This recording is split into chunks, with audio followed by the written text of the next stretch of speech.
اور تجربے کا امتحان ہے. اچھا. کیونکہ جہاں تک یہ ہے کہ جہاں تک بارڈر کا تعلق ہے، میری ہمیشہ آرگومنٹ رہی ہے کہ آپ بارڈر پہ سیکیورٹی کو اتنا سٹرونگ کر دیں کہ بارڈر کراس کرنا مشکل ہو. آپ دیکھیں نا، بہت سی جگہ فینس ہے، بہت سی جگہ کھلا پڑا ہے، تو جہاں سے وہ انٹر ہوتے ہیں وہ ان کو پتہ ہوتا ہے. وہاں آپ اپنی مانیٹرنگ کو بڑھائیں اور ذرا بھی ایکٹیویٹی ہو اس کا فل بلاسٹ آپ دیں، چاہے وہ افغانستان کے اندر تک اس کا امپیکٹ جائے. اب جواب دیا تو جا رہا ہے. نہیں، وہ تو اب دیا جا رہا ہے نا، اب دیا جا رہا ہے نا.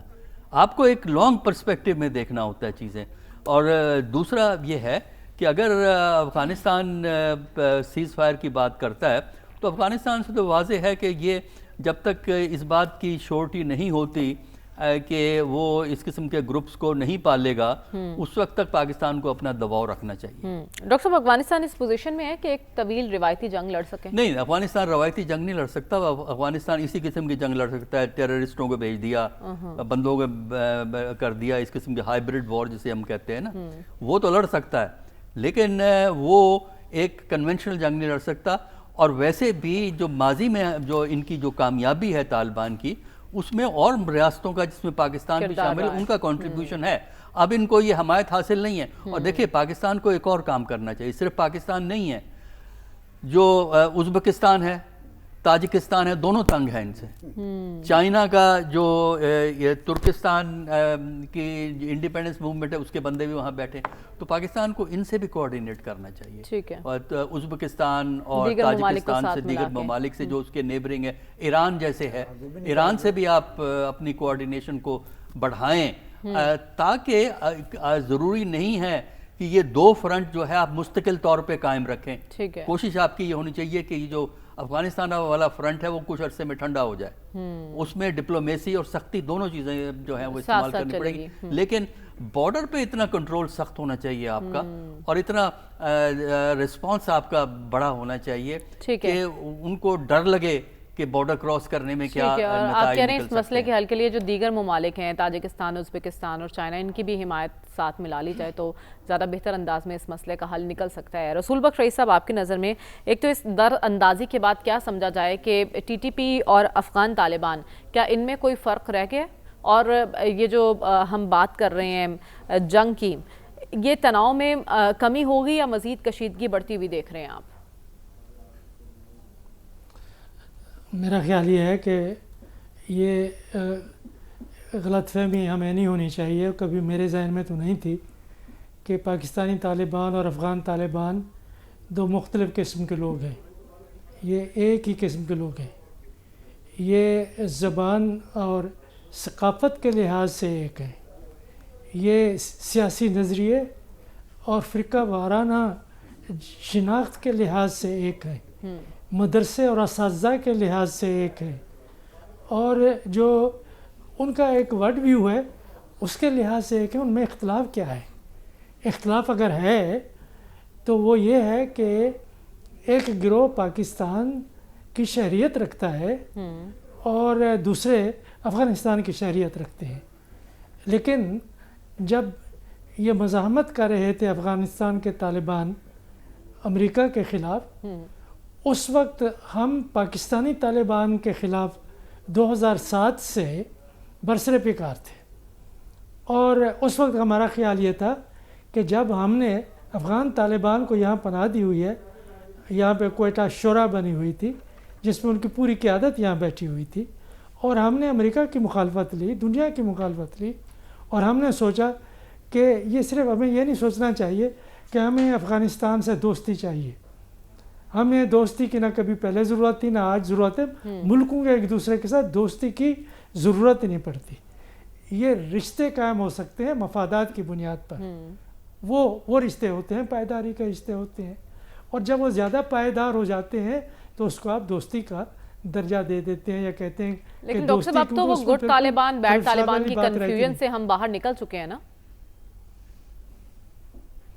اس سے پہلے بھی کوئی میرے خیال ہے کوئی یہ جو حکومت کے خلاف جو بھی حکومت ہو اس کے خلاف جو بیانیہ بناتے ہیں، یہ ان کا بیانیہ تھا. حکومت کا کبھی بیانیہ نہیں تھا کہ اچھے طالبان اور برے طالبان. اگر وہ تمیز تھی، وہ صرف افغانستان کی جنگ کے حوالے سے حوالے سے تھی. چونکہ ہم افغان طالبان کی حمایت کر رہے تھے اپنے اسٹریٹجک مقصد کے لیے, ہمیں ان کے نظریات سے اس وقت بھی کوئی دلچسپی نہیں تھی. دوسرا یہ ہے کہ وہ طالبان جو ہمارے خلاف لڑ رہے تھے وہ ہم ان کو آج بھی برا سمجھتے ہیں, اس وقت بھی برا سمجھتے ہیں, کل بھی برا سمجھیں گے. تو وہ کنفیوژن نہیں تھی, وہ تفریق صرف اسی لیے تھی کہ دو مختلف گروہ تھے. ایک کو ہم نے پناہ دی ہوئی تھی وہ اس لیے کہ ان کے اسٹریٹجک پرپسز اور ہمارے اسٹریٹجک پرپسز آپس میں کنورج ہوتے کہیں پہ, اس کے علاوہ کوئی اور بات نہیں تھی. یہ نہیں تھا کہ ہم نے خدا نخواستہ افغان طالبان کے نظریات کو قبول کر لیا تھا, یا ہم اس غلط فہمی میں رہتے تھے کہ جس قسم کے نظریاتی خمیر سے ان کی شخصیت تعمیر ہوئی ہے یا فکر تعمیر ہوئی ہے اس سے وہ ہمارے نظریات کو اڈاپٹ کر لیں گے. جس قسم کا سلوک ان کا اپنے شہریوں اور آبادی سے ہے وہ تو کبھی ہو ہی نہیں سکتا. تو ہمیں کوئی کنفیوژن نہ پہلے تھی نہ آج ہے. اب آج ہم ایک بات کے اوپر کلیئر ہیں اور پوری قوم یکسو ہے, وہ یہ ہے کہ پاکستان سے بھاگے ہوئے طالبان جسے ہم ٹی ٹی پی کہتے ہیں اور افغان طالبان ایک قالب دو جان ہے, اور بلکہ دو جان بھی کہیں نظر نہیں آتے. کپڑے بھی ایک جیسے پہنتے ہیں, پگڑیاں بھی ایک جیسی ہیں, داڑیاں بھی ایک جیسی ہیں, اور ان کے فرقہ بھی ایک جیسا ہے. تو ان میں قدر مشترک اس وقت پاکستان ہے, پاکستان کی ریاست ہے. تو ہم نے دونوں کا مقابلہ کرنا ہے. اور اگر افغان کی طالبان اس کو حکومت آپ نہیں کہہ سکتے. حکومت وہ ہوتی ہے جو ساری دنیا تسلیم کرے. حکومت وہ ہوتی ہے یا ریاست وہ ہوتی ہے جو ریاستوں والے کام کرے. تو ریاستوں والے کام تو آج تک وہ کر نہیں سکے. تو اس لیے ہمیں دونوں کا مقابلہ کرنا اس وقت لازم ہے, اور اس سے ہمیں کوئی چھٹکارا نہیں. باقی یہ کہ آپ کہہ رہی ہیں کہ جنگ میں تیزی ہوگی یا نہیں, میرے خیال میں کہ اس ایشو کو ہم ڈیفیوز کریں گے, اور ہمیں کرنا بھی چاہیے. اپنی طرف سے جو ریاست ایک لچک دکھا سکتی ہے اپنے ایک اسپیکٹرم میں رہتے ہوئے کہ اس حد تک ہم کمپرومائز کر سکتے ہیں, اس سے آگے ہم نہیں جا سکتے.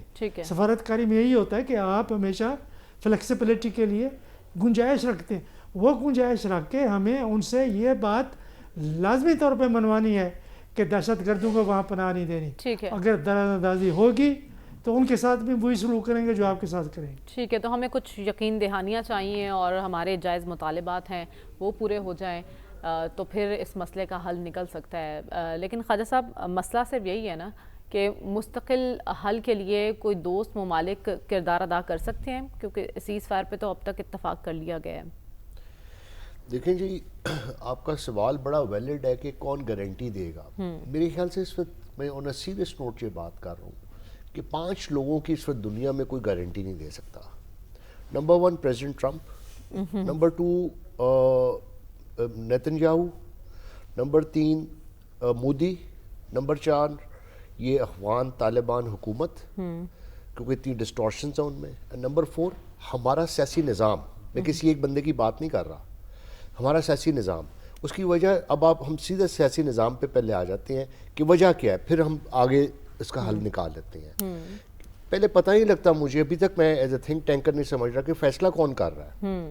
آپ دیکھیے کہ جب جنگ ہوتی ہے, فلڈ آتا ہے, تو وزیر اعظم صاحب یا سوئمنگ کر رہے تھے یا امریکہ کے باہر کے دورے پہ تھے. یہ میں ان کو انڈرسٹیٹ نہیں کر رہا, میں فیکٹس بتا رہا ہوں. صدر پاکستان سے کوئی گفتگو نظر نہیں آئی, وہ پکچر میں نظر نہیں آئے. صدر پاکستان سے بعد میں رابطہ ہوتا ہے.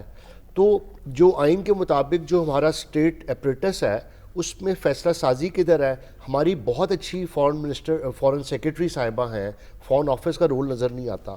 لہٰذا سمجھ نہیں آتی کہ کون. ایک دن خواجہ آصف صاحب کلیئرلی اینمی کنٹری کہتے ہیں, اور جو ہمارے بازیچہ اطفال ہے, ہمارا انفارمیشن منسٹری کے محترم تارڑ صاحب, وہ کہتے ہیں کہ جو افغانستان سے بات کرنے کی بات کرے گا وہ اس کو غداری کے سرٹیفکیٹ دیتے ہیں. آج محترم شہباز شریف صاحب نے, وزیر اعظم صاحب نے مذاکرات کی بات کی, تو اب بتا تارڑ صاحب کو تو سب سے پہلے ایک کمرے میں بند کر دیجئے تاکہ ہم ہماری بات چیت آگے چل سکیں. اب آپ کے سوال کا میں جواب دیتا ہوں. دیکھیں, اس کو سمجھنے کے لیے بڑی اچھی بات کی گئی جو ڈاکٹر عسکری صاحب نے فرمایا ہے کہ ہمیں ذرا ری وزٹ کریں اپنے. میں آپ کو 1 منٹ میں نا ایک ذائچہ بتاتا ہوں تاکہ آپ کو پتہ لگ جائے گا ایشو کیا ہے. دیکھیں انڈیا متواتر پاکستان بننے سے پہلے سے یہاں پہ سازش کر رہا ہے. ہنری ڈیورنٹ کے ٹائم پہ سر ہنری ڈیورنٹ نے وہ کمیشن بنا, ڈیورنٹ لائن بن گئی, وخان سے لے کے ایران تک ہو گئی بات. آگے چلیں, پاکستان کی بننے سے پہلے تک کوئی لڑائی نہیں ہوئی, کچھ پرابلمز ہوئے لیکن کوئی لڑائی نہیں ہوئی. اچھا اب آگے چلیں, ہوا کیا کہ جو ہماری کانگریس میں جو کے پی ادھر افغانستان میں کانگریس کا ونگ تھا, انہوں نے شوشہ چھوڑ دیا آزاد پختونستان کا پاکستان بننے پہ, اور وہاں سے لڑائی شروع ہوئی. وہ پہلا بیج بویا تھا انڈیا نے نہرو پلان کے تحت وہاں پہ. اس کے بعد کیا ہوا, 1960 میں اور 1950 میں 2 لشکر سازی کی افغانستان, جن کو منہ توڑ جواب دیا, کوئی نئی بات نہیں ہوئی ہے, اور ایک دفعہ دیر پہ اور ایک دفعہ باجوڑ پہ. اس کے بعد آپ دیکھیے کہ ٹریننگ کیمپس یہ بناتے رہے. جب اے این پی کی حکومت توڑی تو وہاں پہ پختون اور بلوچ جوان چلے گئے, وہاں ٹریننگ کیمپ بن گئے. جب ضیاء الحق صاحب نے بھٹو صاحب کا وہ سیاسی قتل ہوا ان کا, تو وہاں پہ الذوالفقار نے 15 کیمپ بنا دی, رپورٹس کہہ رہی ہیں پیپلز پارٹی کی الذوالفقار نے. تو پھر ہم نے طالبان بنائے پچھلے 40 سال میں, خود بنائے. Who was the God father of Taliban? میں مزید بات نہیں کروں گا, لیکن انہی مدرسوں میں پڑھے, ٹھیک ہے, Deoband school of thoughts in کا تھا. لیکن پوائنٹ یہ خاص کہ ماضی سے ہم نے سیکھا کیا؟ دہائیوں تک ہم کنفیوژن کا شکار رہے, ہماری خارجہ پالیسی افغانستان کو لے کر ابہام کا شکار رہی. اب ہم کہاں سٹینڈ کر رہے ہیں, کیا سوچ رہے ہیں, اور اس مسئلے کا حل کیا ہے ہماری نظر میں؟ جی میں اب یہ آخری جملہ یہ بس بتا دوں بھئی, یہ ہماری اسٹریٹجک ڈیپتھ نہیں ہے افغانستان. پتہ نہیں کس نے یہ اسٹریٹجک ڈیپتھ کی کانسیپٹ دے دیا بلا وجہ. وہ طالبان سمجھتے ہیں. اچھا اب اس سارے جو میں نے آپ کو تاریخی پس منظر دیا ہے, اس سے ہوا یہ کہ وہاں کے افغانوں کی ذہن سازی کی گئی انڈیا نے کہ پاکستان آپ کے خلاف ہے. اچھا, اور ہم ڈیورنٹ لائن کو نہیں مانتے. جبکہ آپ دیکھیں ضیاء الحق جن 40 لاکھ افغانیوں کی ہم نے میزبانی کی. جی بالکل صحیح کہہ رہے ہیں, بے وفا ہیں یہ جو طالبان. اس لیے تو میں کہہ رہا ہوں ان کو ٹرسٹ نہیں کر سکتے آپ گارنٹر ڈھونڈ رہے ہیں. اتنی 40 سال تک ہم نے ان کا ساتھ دیا ہے. ٹھیک ہے ہماری پالیسی میں ڈسٹورشن تھا, میں آپ کو یہ کہہ رہا ہوں کہ ایک دفعہ ہم نے مجاہدین کا ساتھ دیا, پھر اگلی دفعہ ان کو ملیٹنٹس کہنے لگ پڑے. ٹھیک ہے جی, وہ ایک علیحدہ ہسٹری ہے, ہمیں بھی ریوزٹ کرنا ہے. اب دیکھیں اگلا سٹیپ. مجھے بڑی خوشی ہو رہی ہے اس وقت کہ ہم آج مذاکرات کی بات کر رہے ہیں. آپ دیکھیں یہ معاملہ جو ہے یہ بڑا سیریس معاملہ ہے. آج اچھی بات ہوئی 48 آورس کا ملا. ابھی بھی کچھ لوگ کہہ رہے ہیں یہ جی بڑی تھوڑی دیر کے لیے ہے, یہ انڈیا اس میں آ جائے گا. سلسلہ یہ ہے کہ we have to resolve our disputes with our neighbours. ہم نیبرز کو چینج نہیں, وہ مولوی ہیں, وہ کیا ہیں, وہ نیو لبرلز کے ان کو برے لگتے ہیں, لوگ لکھتے ہیں سوشل. ڈیفینیٹلی ہم چینج نہیں کر سکتے, لیکن ہم ٹھیک تو کر سکتے ہیں. جی تو کیسے ہو سکتا ہے, یہ گفتگو سے ہو سکتا ہے. دیکھیں ہم نے وار کر لی, ہم نے بہت زبردست جواب دیا ان کو, اور آگے بھی دیں گے. یہ ڈیٹرنس رہنا چاہیے کہ وہاں پہ بھی اور یہاں پہ بھی جو بھی پاکستان کی فواج سے کوئی اٹیک کرے گا اس کو بھرپور جواب دیں گے. لیکن negotiation is the only way forward. Number 2, آپ نے ملٹی لیٹرلی بھی چلیں, بائی لیٹرلی نہیں چلا جا رہا. دیکھیں چائنا کے اس وقت, یہ بات سمجھ لیں, میں آپ کو ایک بڑی اہم بات بتا دوں. اس وقت CIA آپ کا موساد وہاں پہ کام کر رہا ہے along with آپ کا را. اور آپ کو پتہ ہے ہر سال یونائٹڈ اسٹیٹس ان سے کہتے ہیں $3.5 بلین دے رہا ہے افغانیوں کو, اور ہم جا کے ٹرمپ صاحب سے بات کرتے ہیں, اور ٹرمپ صاحب ہمیں مڑ کے کہتے ہیں کہ آپ نے انڈیا سے اچھے تعلقات کرنے ہیں. یہ میں آپ کو بار بار کہتا ہوں ایک لارجر گیم ہے, یہ ڈیپ اسٹیٹس کی گیم ہے. اس کے باوجود کہا جا رہا ہے کہ بات چیت سے مسئلہ حل کریں. بات چیت سے 2021 کے بعد سے دیکھا جائے تو اتنی بار بات چیت کے مواقع ہم نے دیے ہیں, تقریباً 200 سے زائد بار تو بارڈر فلیگ میٹنگز ہو چکی ہیں. اس کے بعد 800 سے زائد بار ایسا ہوا ہے کہ ہم نے اپنے تحفظات کا اظہار کیا ہے سفارتی سطح پر. پھر یہاں سے وفد گئے ہیں, ہمارے انٹیریئر منسٹر, ڈیفنس منسٹر وہاں پر جاتے رہے ہیں, علماء کی خدمات حاصل کی گئی. لیکن ان سب کے باوجود اب بس ہو چکی ہے تو طاقت کا استعمال کیا گیا ہے. اور حل یہی ہے کہ بات چیت بھی ساتھ ساتھ جاری رکھی جائے اور انہیں باور بھی کرایا جائے کہ آپ جو کر رہے ہیں وہ غلط کر رہے ہیں. اسی معاملے پر ہمیں آگے بڑھنا ہے. آج وزیر اعظم شہباز شریف کی زیر صدارت ایک اہم اجلاس بھی ہوا ہے اس مسئلے کے حل کے لیے, اسپیشلی مہاجرین کی واپسی کے حوالے سے. اس میں تمام وزرائے اعلیٰ کو مدعو کیا گیا اور خیبر پختونخوا کے وزیر اعلیٰ نے شرکت نہیں کی، اس کی کیا وجہ ہے اور اس اجلاس میں اہم فیصلے کیا ہوئے، اس پر ہم بات کریں گے اس بریک کے بعد. اسٹے ود اس.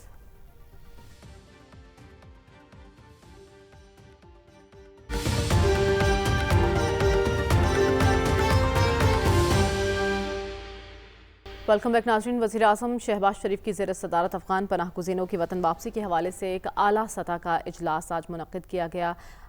بہت اہمیت کا حامل تھا یہ اجلاس. فیلڈ مارشل بھی اس اجلاس میں موجود تھے اور چاروں صوبوں کے وزرائے اعلیٰ کو بھی شرکت کی دعوت دی گئی، لیکن وزیر اعلیٰ خیبر پختونخوا نے اس میں شرکت نہیں کی. اس کی وجہ جاننے کی کوشش کریں گے اور جو فیصلے ہوئے افغان مہاجرین کی واپسی کے حوالے سے اس میں فوری طور پر ان کی واپسی کے انتظامات کی بات کی گئی ہے اور یہ بھی کہا گیا کہ جو ایگزٹ پوائنٹ ہیں افغانستان کی جانب ان کی تعداد کو مزید بڑھایا جائے گا اور جو کوئی انہیں پناہ دے گا یا گیسٹ ہاؤسز میں قیام کی اجازت دے گا تو اس کو قانوناً جرم تصور کیا جائے گا. سلمان صاحب، سب سے پہلے تو میں جاننا چاہتی ہوں کہ دہشت گردی سے سب سے زیادہ متاثر خیبر پختونخوا ہے اس وقت، لیکن اسی صوبے کا وزیر اعلیٰ آج اس اہم اجلاس میں نہیں پہنچا، تو اس کو کیا سمجھا جائے کہ وزیر اعلیٰ خیبر پختونخوا کی ترجیحات کیا ہیں؟ دیکھیں، یہ اجلاس بڑا امپورٹنٹ تھا، اس کی ٹائمنگ بڑی اہم تھی اور جو ایشوز تھے وہ افغان تنازع تھا، افغان مہاجرین کی واپسی تھی اور خاص طور پہ آپ نے درست کہا کہ پختونخوا اس وقت دہشت گردی کی آگ میں جل رہا ہے. اب بات یہ کہ نئے وزیر اعلیٰ، ویسے تو ایک اچھی بات یہ ہے کہ پرائم منسٹر نے وہاں پر نہ صرف ان کی تعریف کی بلکہ انہوں نے کہا کہ ہم پختونخوا کی جو ممکنہ تعاون ہے وہ سے کریں گے. اچھا، ان کے وزیر اعلیٰ تو نہیں آئے لیکن ان کے نمائندے وہاں پر موجود تھے. مزمل اسلم کے سابق مشیر رہے ہیں وہاں پر پختونخوا گورنمنٹ میں، مطلب اس حد تک نمائندگی تھی. لیکن بات یہ کہ اصل بات یہی تھی کہ پختونخوا کے وزیر اعلیٰ وہاں پر آتے اور اگر ان کی ریزرویشن ہے، دیکھیں ان کی ایک ریزرویشن ہے پی ٹی آئی کی، وہ کہتے ہیں کہ اس دہشت گردی کے عمل سے نبٹنے کے لیے منتخب لیڈرشپ کو اعتماد میں لیا جائے. میں بھی اس کا حامی ہوں کہ بات یہ کہ ایک جیسے میں نے بات کی کہ قومی بیانیہ ہوتا ہے جس میں پولیٹیکل پارٹیز اور پولیٹیکل لیڈرشپ پیچھے کھڑی ہوتی ہے. جب بھی فوج کے پیچھے، جب بھی سیکورٹی فورسز کے پیچھے آپ کی پولیٹیکل لیڈرشپ کھڑی ہوتی ہے تو پھر آپ کو فتوحات ملتی ہیں، پھر آپ کو رزلٹس ملتے ہیں. اور اس سارے معاملے سے براہ راست پختونخوا کے وزیر اعلیٰ کا تعلق تھا اور اچھی بات یہ تھی کہ وہ اس موقع پہ وہاں پر آتے. اب آپ نے کہا کہ وہ اسلام آباد میں موجود تھے، ویسے وہ میں اس کی وجہ بتاتا ہوں. دیکھیں، بات یہ کہ گزشتہ روز اگر وہ اپنی پارٹی لیڈرشپ سے مشاورت کے لیے وہاں پر گئے تھے، وہ ایک صوبے کے چیف منسٹر ہیں. میں ماضی میں بھی یہ کہتا رہا کہ علی امین گنڈا پور بہرحال چیف منسٹر ہے، وہاں کے ایک صوبہ ہے، ایک اکائی ہے، تو ان کو ایک آنر ملنی چاہیے. میرا ذاتی خیال یہ ہے کہ چونکہ ان پہ نا اس وقت جذبات بہت حاوی ہیں اور وہ اپنی ہر چیز کو متعلق کر رہے ہیں. کہ میں نے ان کی جو سپیچز سنی ہیں کہ وہ کہتے ہیں جی کہ میں عمران خان صاحب ریاست ہیں، عمران خان صاحب نے اس سسٹم کو جکڑا ہوا ہے، لیکن وہ ضرور اپنی لیڈرشپ کی عدالت میں بھی سرخرو ہوں لیکن صوبے کے ایشوز پہ بھی توجہ دیں. صوبے کے عوام بھی ان کی طرف دیکھ رہے ہیں، وہ وہاں کی ایک منتخب لیڈرشپ ہے. آپ کو یاد ہوگا کہ گزشتہ ہفتے میں آپ کو یہ بات کہہ رہا تھا کہ ان کے بندے نہیں ٹوٹیں گے. بعد ایک پولیٹیکل پارٹیز جب خود سٹینڈ کرتی ہیں، کسی بنیاد پہ کھڑی ہوتی ہیں تو کوئی اس پہ اثر انداز نہیں ہو سکتا. تو میرا خیال ہے کہ وہ ان کے نہ آنے کی وجہ جو مجھے سمجھ آئی ہے کہ جب تک میں عمران خان صاحب سے نہ مل لوں اور وہ ان سے لائن نہ لے لوں اس وقت تک وہ اس طرح کے اجلاس میں نہیں آئیں گے. لیکن میں پھر کہتا ہوں کہ پاکستان کے پرائم منسٹر نے نہ صرف مبارکباد دی ہے بلکہ ان کی تعریف کی ہے اور یہ کہا ہے کہ ہم ان کے ساتھ تعاون کریں گے جب تک آپ پختونخوا کے چیف منسٹر کو پختونخوا کے معاملات اور خاص طور پہ دہشت گردی کے عمل کے حوالے سے اعتماد میں نہیں لیں گے، ساتھ نہیں دیں گے اس وقت تک کہ وہاں پر نہ تو دہشت گردی کی جڑیں کاٹی جا سکتی ہیں اور یہ جو مکالمہ ہوتا ہے یہ راستہ نکالتا ہے، ڈائیلاگ کا عمل آپ کو آگے لے کے جاتا ہے. آپ ایک دفعہ بیٹھے تو صحیح، اور پھر اگر پختونخوا کے چیف منسٹر وہاں پر بیٹھے ہوتے تو کیا انہیں بات کرنے کی اجازت نہیں تھی؟ وہ اپنی بات کر سکتے تھے. اس سے بڑا فورم کوئی نہیں تھا. آرمی چیف وہاں پر موجود تھے اور ذمہ داران موجود تھے، وہاں پر بیٹھ کے بات کرتے تو زیادہ بہتر بات ہو سکتی. ٹھیک ہے ڈاکٹر صاحب، آپ کی نظر میں 70% واقعات دہشت گردی کے خیبر پختونخوا میں ہیں، ایک صوبہ جو اس حد تک دوچار ہے دہشت گردی کے حوالے سے، وہاں کے وزیر اعلیٰ کی ترجیح اپنے بانی سے ملنا ہے. وہ چاہتے تھے کہ میں پہلے ملوں اور وہاں سے گائیڈ لائن لوں، وہ جو لائن دیں گے مجھے وہی میں آ کے ڈسکس کروں گا. کیا یہ طرز عمل درست ہے؟ دیکھیے 70% کی جب بات کرتی ہیں نا تو بیشتر واقعات جو ہیں وہ ٹرائبل ایریا کے اندر ہو رہے ہیں، جو کہ پہلے ٹرائبل ایریا کہلاتے تھے اب ٹرائبل ڈسٹرکٹ کہلاتے ہیں. تو مین لینڈ میں بھی ہوتے ہیں، یعنی جو پرانا کے پی تھا اس میں بھی واقعات ہوتے ہیں، لیکن زیادہ تر واقعات جو ہیں وہاں ہو رہے ہیں جہاں ہمیشہ ہوتے ہیں. ٹھیک ہے. تو تھوڑا سا یہ ساتھ کریں. باقی رہا میری سمجھ میں بات آتی ہے کہ یہ کیوں نہیں آئے, اگرچہ نمائندگی تو ہو گئی جیسا ابھی بتایا گیا مزمل اسلم صاحب کہ مزمل اسلم جو ان کے فائنینس کے ایڈوائزر ہوا کرتے تھے, میرا خیال ہو سکتا ہے نئی حکومت, اس کا مطلب وہ نئی حکومت میں بھی آئیں گے جو حکومت کو ریپرزینٹ کر رہے ہیں. دیکھیں اس میں جو ہے نا بنیادی چیز یہ ہے کہ پہلی تو یہ ہے کہ یہ اہم میٹنگ ضرور تھی لیکن کانسٹیٹیوشنل باڈی کی میٹنگ نہیں تھی یہ. اچھا, اس بات کا خیال رکھیں, اہم میٹنگ تھی, کانسٹیٹیوشنل باڈی کی میٹنگ نہیں تھی. ان کا آنا ضروری تھا یا نہیں؟ ضروری نہیں ہے. دیکھیے اس کی وجہ میں بتاتا ہوں کیوں نہیں ہے. دیکھیے اس کی بنیادی وجہ یہ ہے کہ بڑا اچھا کیا تھا پرائم منسٹر نے, چیف منسٹر کو فون کیا, مبارکباد دی, اور چیف منسٹر نے اس میں ایک ریکویسٹ کی تھی, پہلی ریکویسٹ کہ ملنے دیا جائے عمران خان سے, اور جو ہے پرائم منسٹر صاحب کو ایک مگنینیمیٹی شو کرنی چاہیے تھی کہ ان کو اجازت دلواتے, آرڈر کرتے اور وہ اکوموڈیٹ کرتے, وہ اس کے باہر جیل کے باہر 2 گھنٹے کھڑے رہے, اس کے بعد واپس آ گئے. کم از کم چیف منسٹرز کو تو تھوڑا سا آپ عزت دینے کا طریقہ سیکھیں نا. اور پھر بھی جب آپ اقتدار میں ہوں تو فراخ دلی آپ کا ہیلپ کرتی ہے, جو فراخ دلی نہیں دکھائی. اچھا پھر ایک اور چیز دیکھیں, اوتھ ہوا, پہلے دن کیا کیا ہے چیف منسٹر نے, پشاور ہائی کورٹ سے بیل لی ہے. کس نے کیس کیے ہوئے ان کے خلاف وہ ہمیں سب پتہ ہے, فیڈرل گورنمنٹ ہے یا پنجاب گورنمنٹ ہے, یہی کیسز بنا رہے ہیں نا پی ٹی آئی کے خلاف. تو وہ بھی آپ دیکھیں گے وہ گنڈا پور بھی سارا وقت بیل پہ رہے. اچھا اب چیف منسٹر پہلے دن جو ایک کام کرتا ہے بیل لیتا ہے. تو وہ جو گڈ ول ہوتی ہے, وہ جو ایک رکھ رکھاؤ ہوتا ہے, وہ اب ہماری پالیٹکس کا حصہ نہیں رہا ہے. چاہے وہ آپ چیف منسٹر کی بات کریں, چاہے آپ پرائم منسٹر کی بات کریں, کہ وہ رکھ رکھاؤ نہیں ہے. چیف منسٹر پرائم منسٹر صاحب کہتے ہیں جی ہم آپ کو بتائیں گے, بھئی آپ نے کیا, کس سے پوچھنا ہے آپ نے as a prime minister. Doctor صاحب کیا ہی بہتر ہوتا, آ جاتے میٹنگ میں یا فیس ٹو فیس بات ہو جاتی, ملاقات فیس ٹو فیس بات نہیں ہوگی. دیکھیں جس طریقے سے جو آپ کے, دیکھیے میں نے آپ کو پہلے سیکشن میں یہ کہا تھا کہ یہ بھی ایک طرح کی جنگ چل رہی ہے پاکستان کے اندر پی ٹی آئی کے ساتھ. ٹھیک ہے, جب تک آپ پاکستان کی پالیٹکس کو امپروو کرنا ہے, حالات اہم کرنا ہے, تو اس کے لیے آپ نے جو لائن ڈرا کی ہوئی ہے 9 مئی کی, اس لائن سے آگے نکلنا پڑے گا. ٹھیک ہے, لیکن مسئلہ ایک یہ بھی ہے نا کہ جو بھی نیا وزیر اعلیٰ آتا ہے اس نے لائن اڈیالہ سے ہی لینی ہے. رسول بخش رئیس صاحب یہی سمجھا جائے کہ نئے وزیر اعلیٰ بھی اڈیالہ سے ہی چلیں گے, اور اگر وہاں ملاقات نہیں ہوگی تو چاہے جتنی ہی اہم میٹنگ ہو, خواہ عوام کے لیے, صوبے کے لیے, صوبے کی بہتری کے لیے, دہشت گردی کے حوالے سے, آپ اس میں شرکت نہیں کریں گے؟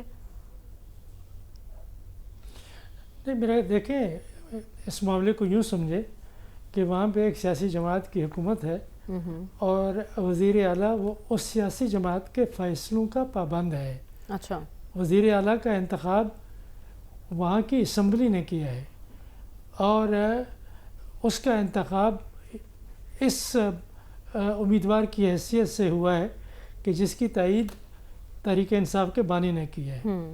تو وہاں پہ جب حکومت کو چلانا ہے تو وہ حکومت صرف اس ایک شخصیت کی حکومت نہیں, ایک سیاسی جماعت کی حکومت ہے. تو اس لحاظ سے اس نے مشاورت سے چلنا ہے کہ صوبے کو آگے کیسے لے جانا ہے. لیکن صوبے کو چلانے کے لیے, اتنا مشکل صوبے کو کہ جہاں پہ دہشت گردی کے واقعات ہو رہے ہیں, افغان مہاجرین ہیں, اور ان کو فنڈز نہیں دیے جا رہے ترقی کے لیے, کوئی اور بھی بہت سارے مسائل ہیں, گورننس کے مسائل ہیں. اس کے لیے آپ نے اگر مقدمات میں جکڑ رکھا ہے چیف منسٹر کو, تو اس کی فراغت کب ہوگی عدالتوں سے اور مقدمات سے کہ وہ حکومت کو چلا سکیں. دوسرا یہ ہے کہ کم از کم اس حد تک تو یہ وزیر اعظم صاحب کو کچھ آگے بڑھنا چاہیے تھا کہ اگر وہ چیف منسٹر صاحب مل ہی نہیں سکتے قید میں اپنی جماعت کے بانی کو, تو اس کی پھر طاقت کو آپ کیا سمجھیں گے؟ میرا خیال یہ ہے کہ اس نہیں آنا چاہیے تھا, اور وہ صحیح ہے وہ نہیں آئے. کہ ضرورت اس بات کی تھی کہ آپ وہ فضا بھی تو پیدا کریں جس کے لیے ضروری ہے کہ ان کو آنا چاہیے. اور اگر وہ نہیں ہے تو میں اس کا مطلب یہ نہیں نکلتا کہ جو آپ نکال، میں آپ سے اتفاق کرتا ہوں آپ سے احترام کے ساتھ، کہ یہ مقصد نہیں تھا کہ اس نے لائن لینی تھی. کس بات پہ لائن لینی تھی؟ کوئی مسئلہ تو ہو نا.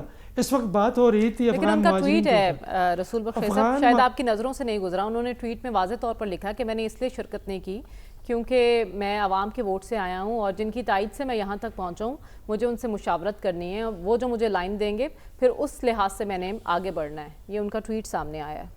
دیکھیں مشاورت کی تو بات میں نے کر دی ہے نا کہ مشاورت تو ضروری ہے، ان کے لیے کرنی بھی چاہیے، کرنی چاہیے تھی. دوسری لائن کی بات علیحدہ ہوتی ہے کہ آپ نے یہ موقف اختیار کرنا ہے. جہاں تک افغان مہاجرین کا مسئلہ ہے جس کے اوپر کہ یہ میٹنگ کال کی گئی تھی، اس کے لیے خیبر پختونخوا میں افغان مہاجرین کے لیے بہت حمایت ہے. وہ آ کے کوئی بھی چیف منسٹر وہاں کا جو وہاں کے پاپولر مینڈیٹ سے آیا ہے، وہ یہاں آ کے کسی بھی ایسے مسئلے کے اوپر آسانی سے دستخط نہیں کرے گا کہ ٹھیک ہے جی اب جس انداز سے آپ ان کو بھیج رہے ہیں ان کو بھیج دینا چاہیے.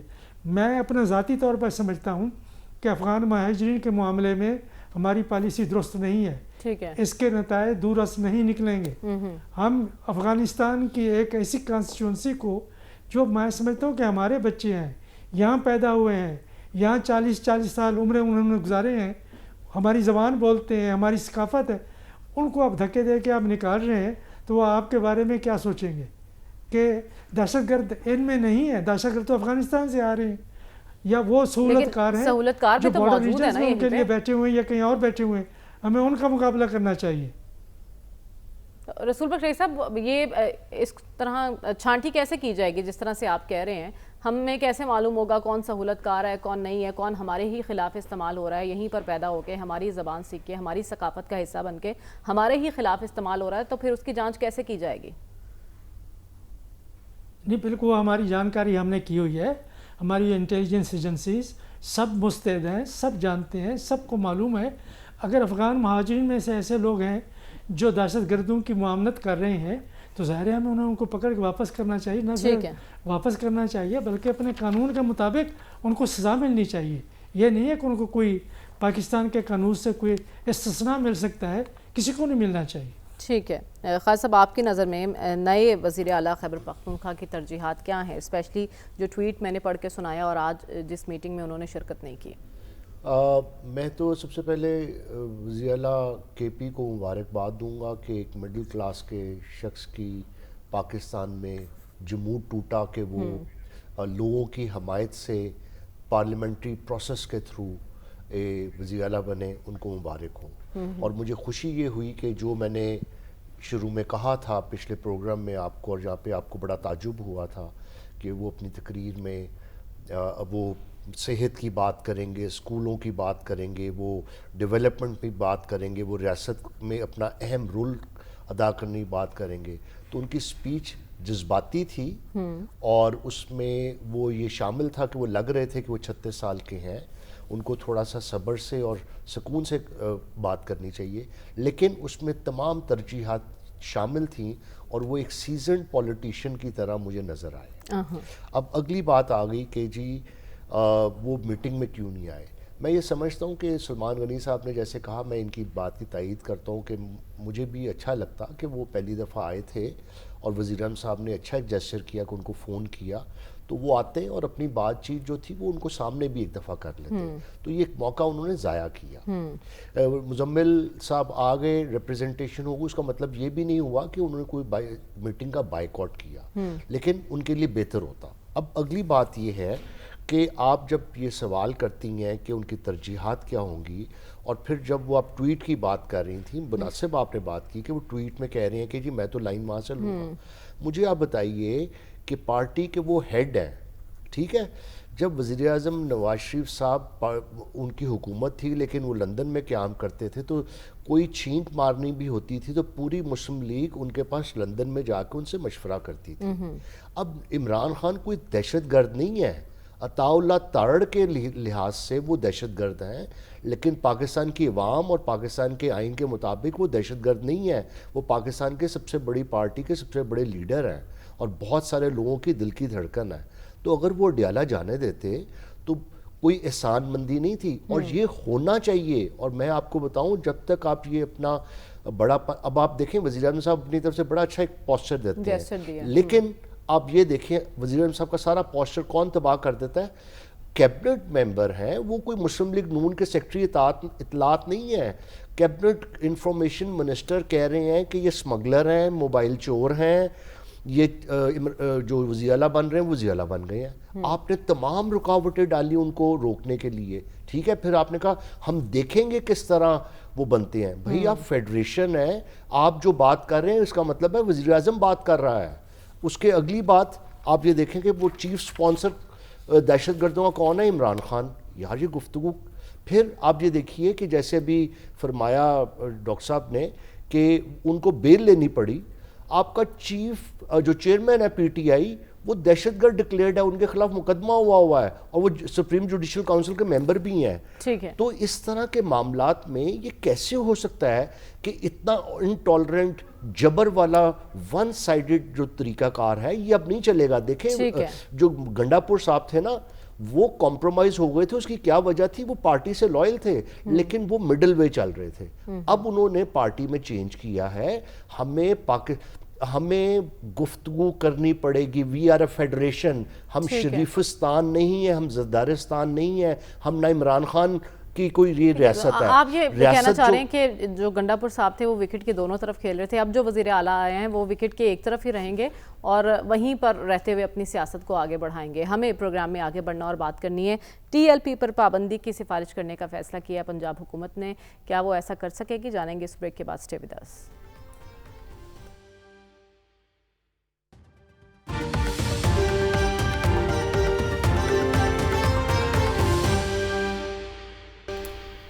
ویلکم بیک ناظرین. پنجاب حکومت کی جانب سے ٹی ایل پی پر پابندی لگانے کی سفارش کرنے کا فیصلہ کیا گیا ہے اور یہ سفارش وفاقی حکومت سے کی جائے گی.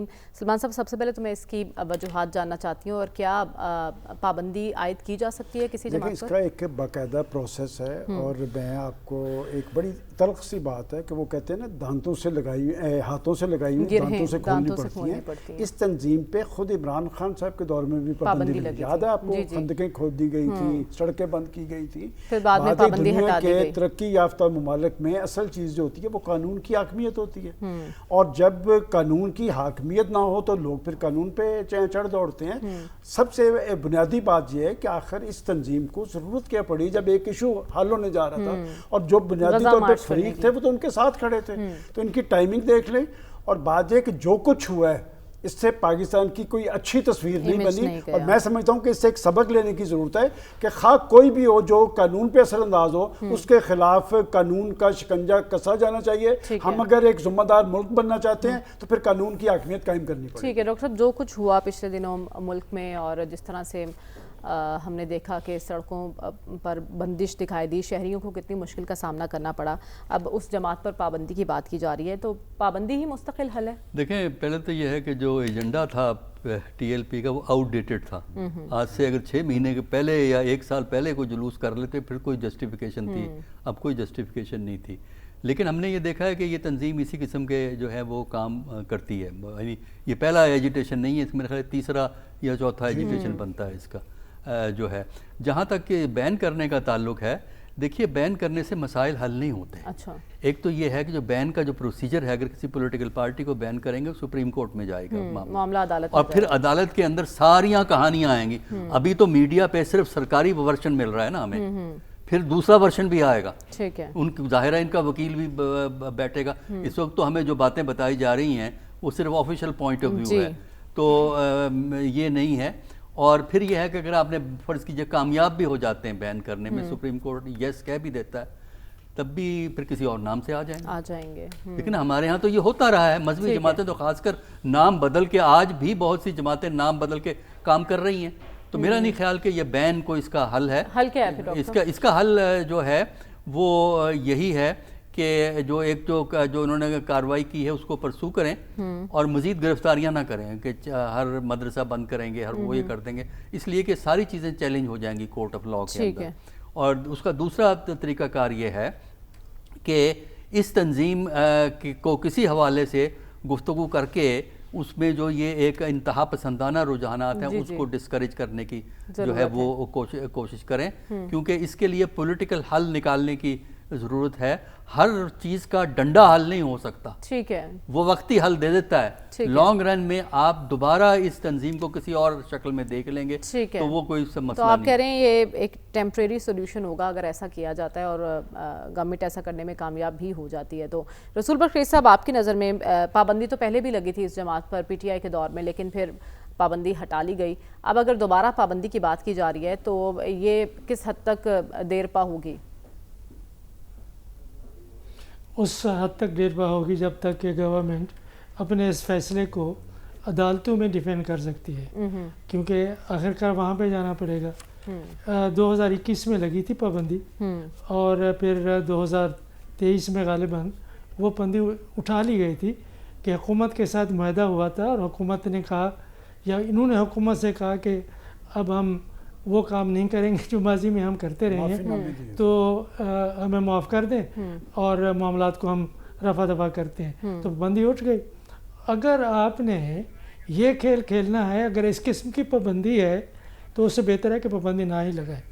اور ان معاملات سے نپٹنے کے لیے ضروری ہے کہ کوئی بڑا ہو یا کوئی چھوٹا ہو, جتھے بنا کے آپ کے قانون کی دھجیاں نہ کرے. کہ آپ دیکھیں پورے شہر آپ نے بند کیے ہوئے تھے, کیوں شہر بند کریں؟ نہ شہر بند کریں, نہ اس کی نوبت آنی چاہیے کوئی بھی قانون توڑے. کہ یہاں پہ جو جنونیت اور جذباتیت, انتہا پسندی یہاں پہ جو پھیلی ہے, اس کے سامنے پولیس بے بس نظر آتی ہے. ان کا ایس ایچ او مارا گیا ہے, پولیس کو لوگ مارے گئے ہیں, ماضی میں مارے گئے ہیں. میں یہی پوائنٹ ڈسکس کرنا چاہتی ہوں کہ ان سیاسی جماعتوں میں خواجہ صاحب انتہا پسندی کے فیکٹر کو کس طرح سے ختم کیا جائے. اور دیکھیں جی, سب سے پہلے بات ہے قانون اپنا راستہ لے. پہلی بات میں سب سے پہلے کہوں گا, جتھا کی سیاست اور یہ لاؤ لشکر کی سیاست, ریلیجن کو ویپنائز کرنا اور جنونیت, ہم سب اس کے خلاف ہیں. پاکستان میں اس کی کوئی اجازت نہیں. لیکن یہ کس نے جنم دیا, کس نے اس کو پروان چڑھایا, وہ ایک لمبی گفتگو ہے. لیکن آپ سمجھیں, دیکھیں یہ اگر یہ انتہا پسندی ہے تو میرا فرض ہے کہ میں سچ بولوں, ریاست کو بتاؤں کہ یہاں پہ کیا ہو رہا ہے. دیکھیں لا انفورسمنٹ ایجنسی بھی دوسری طرف کی انتہا پسندی دکھاتی ہے. سڑک پہ چلتے ہوئے جب بندے کو آپ لاٹھی مارتے ہیں, آنسو گیس مارتے ہیں, گولی مارتے ہیں, اس کا فیئر ٹرائل نہیں ہوتا. برائے مہربانی نفرت کے بیچ مت بوئیں. لیکن خالد صاحب, جو پریس کانفرنس کی گئی محسن نقوی صاحب کی جانب سے, انہوں نے کہا جنہوں نے ہتھیار اٹھائے تھے ہم نے ان کے خلاف کارروائی کی ہے. دیکھیں اس پہ دیکھیں, اگر آپ نے کریڈیبلٹی لینی ہے نا محسن نقوی صاحب نے, اس حکومت نے, اس ہائیبرڈ حکومت نے, تو پھر اس پہ جوڈیشل کمیشن بنائیں, لوگ پھر مانیں گے. یہ ون سائیڈڈ مریم نواز صاحبہ پہ بہت بڑا یہ پریشان کن لمحہ ہے. یہ وہ نئی ان کا تجربہ نہیں ہے. میں ان کو ایڈوائز کروں گا کہ اپنی پولیس سے کہیں کہ ذرا سمجھداری سے کام لیں, سمجھداری سے پلیز. پاکستان کی عوام ہے, میں یہاں پہ کچھ کہنا نہیں چاہتا کیونکہ نیشنل سیکیورٹی کے مسائل بہت ہمارے اس وقت ملک میں ہیں, لیکن لوگوں کے سے محبت کریں. جبر, ناانصافی, ظلم, ڈنڈا, گولی کی سرکار نہیں چلتی. اس کو ختم کریں برائے مہربانی.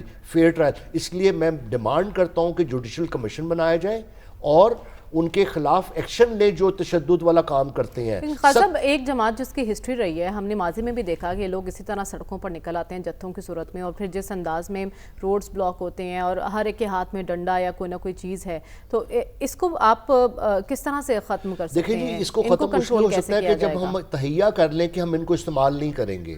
ہم خود ہی استعمال کرتے ہیں, میں اس ڈیٹیل میں نہیں جا سکتا. بات یہ ہے کہ ہم ان کو خود استعمال کرتے ہیں, ان کو شے دیتے ہیں, وہ پھر بلیک میل کرتے ہیں حکومتوں کو. یہ بلیک میل کر رہے تھے سعد رضوی صاحب, لیکن سعد رضوی اور انس رضوی کہاں پہ ہیں؟ یہ ان کی پبلک کو ان کا حق ہے کہ پتہ لگے کہاں پہ ہیں. کوئی جتنے لوگ مر گئے ہیں اور جو زخمی ہیں ان کا پتہ لگے.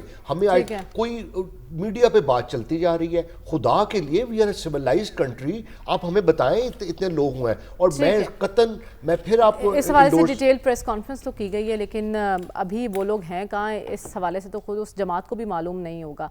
پروگرام کا وقت ختم ہوا چاہتا ہے, ہمیں اجازت دیجیے. اللہ حافظ.